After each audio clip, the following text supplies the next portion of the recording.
Demo warga Desa Negeri Lama berujung penyegelan kantor desa.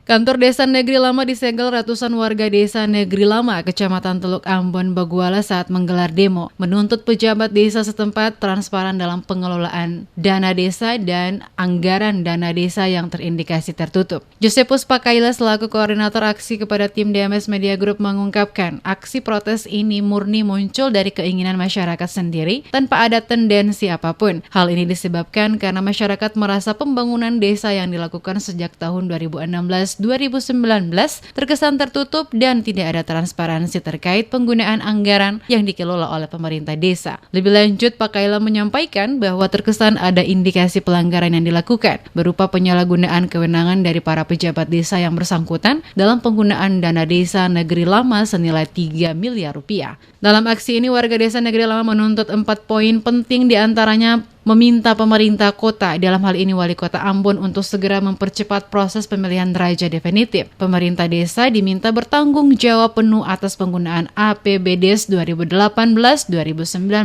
Selain itu juga mereka meminta untuk seluruh staf desa dan BPD dibekukan, termasuk mendesak aparat penegak hukum melakukan penyidikan atas adanya dugaan penyalahgunaan anggaran dana desa tahun 2018-2019. Oleh karena itu mereka melakukan penyegelan kantor desa sebagai bentuk protes atas pengelolaan anggaran desa oleh aparatur pemerintah Desa Negeri Lama yang terindikasi ada dugaan penyalahgunaan anggaran untuk pembangunan dan pemberdayaan desa.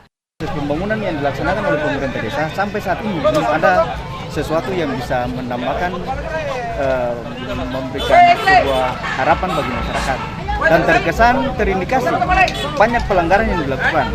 Terjadi penyalahgunaan kewenangan yang pada akhirnya terindikasi ke dalam kemungkinan saja bisa terjadi penyalahgunaan anggaran dan sebagainya. Nah, berdasarkan hasil pengamatan kami, banyak hal yang kami temui di lapangan, ada kejanggalan-kejanggalan, makanya kemarin kami selaku masyarakat berupaya untuk bisa menyampaikan aspirasi kami lewat forum dialog, dan kami menyurati ke BPD dan pada akhirnya ditanggapi. Nah, forum dialog ini sempat dilaksanakan pada hari Jumat minggu lalu, tapi harapan dari masyarakat itu belum semuanya tersalur. Pantauan tim DMS Media Group dalam aksi demo ratusan warga Desa Negeri Lama tersebut terlihat berbagai poster maupun spanduk sebagai ungkapan protes atas kinerja aparat pemerintah desa yang ada saat ini. Aksi warga saat akan melakukan penyegelan kantor desa sempat dihalangi oleh aparat keamanan yang dibantu aparat TNI. Namun warga tetap bersikeras untuk melakukan penyegelan kantor desa. Aksi ini juga sempat membuat kemacetan pada ruas jalan di depan kantor Desa Negeri Lama.